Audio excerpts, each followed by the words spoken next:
on n'en serait pas là. Elle est allée à l'école, Monsieur le Président, à la recherche des notes sexuellement transmissibles et de l'amour. Monsieur le Président, en face, nous avons des parents irresponsables qui pensent que le simple fait d'aller inscrire l'enfant ou bien de payer le pension, c'est tout, Monsieur le Président. Monsieur le Président, comment expliquer qu'une élève en classe de première a un téléphone dernier cri, alors que ses parents sont démunis, alors que ses parents sont très pauvres, Monsieur le Président? Est-ce que ce téléphone fait partie des leçons qu'on dispense à l'école? Je pense bien non. Monsieur le Président, permettez-moi de revenir sur les faits. Mon client rentre un soir et chemin faisant, il observe une fille qui est en train de stopper la voiture comme si elle était en détresse. Il s'arrête parce que mon client c'est un gentleman et prend la fille à bord de sa voiture, Monsieur le Président. Dès qu'elle entre, elle change directement. Elle commence à dire ceci à mon client, Monsieur le Président. Monsieur, vous êtes très chou. Vous êtes un pain, mais alors une baguette croustillante. Silence. Quelques minutes après, elle commence à tapoter la cuisse de mon client. Monsieur le Président, ça me fait mal quand à tout moment on ne fait que scander dans votre auguste juridiction 16 ans. À regarder la tenue, à regarder le vêtement de cette petite fille. Dieu seul sait si elle n'est pas venue séduire les magistrats devant votre auguste juridiction. Monsieur le Président, le ministère public a fait appel à un vocable très régulier dans notre cité, le sugar daddy. Monsieur le Président, le sugar daddy renvoie à celui-là qui finance. Le sugar daddy renvoie à quelqu'un qui est un sponsor.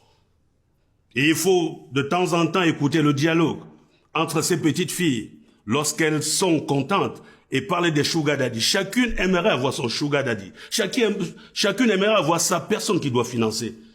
Et dans le cas des choses, Monsieur le Président, cette fille n'avait pas une seule personne qui était sugar daddy. Elle avait plusieurs personnes. Monsieur le Président, d'ailleurs, mon client a précisé devant cette auguste juridiction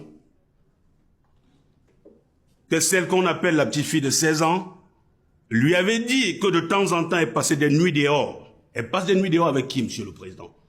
Une fille de 16 ans, elle passe des nuits dehors dans des snacks. C'est avec qui? Donc, il plaise à la cour de déclarer mon client non coupable des faits d'outrage sur mineur, vu le doute qui pèse sur cette infraction, Monsieur le Président. Et en ce qui concerne la corruption de jeunesse, Monsieur le Président, le ministère public n'a pas fait allusion à ça. Vous ne pouvez pas être royaliste plus que le roi.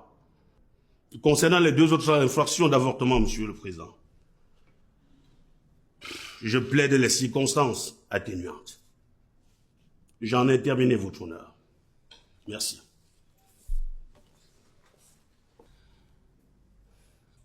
Le tribunal statuant en audience publique et en présence de toutes les parties déclare M. Toko non coupable de corruption de la jeunesse et le relaxe pour fait non justifié. Le déclare par contre coupable pour outrage à la pudeur sur mineur de 16 ans et le condamne également pour complicité d'avortement reproché à M. Tchoukédon. Leur accorde les circonstances atténuantes au regard de leur qualité de délinquant primaire. En répression, condamne M. Toko à 4 ans d'emprisonnement ferme et M. Tchoukédon à 2 ans d'emprisonnement ferme. Ordonne la fermeture de ce centre de santé, dénommé assistance de vie. Les condamne aux dépenses solidaires et une somme liquidée à 475 000 francs.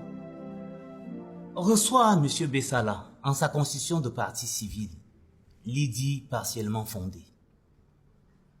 Condamne les prévenus à lui verser une somme de 6 millions de francs, soit 1 500 000 francs pour préjudice matériel, 3 millions pour préjudice moral et 2 500 000 francs pour frais de procédure et honoraires d'avocat. Monsieur, vous avez 10 jours pour faire appel. L'audience est levée.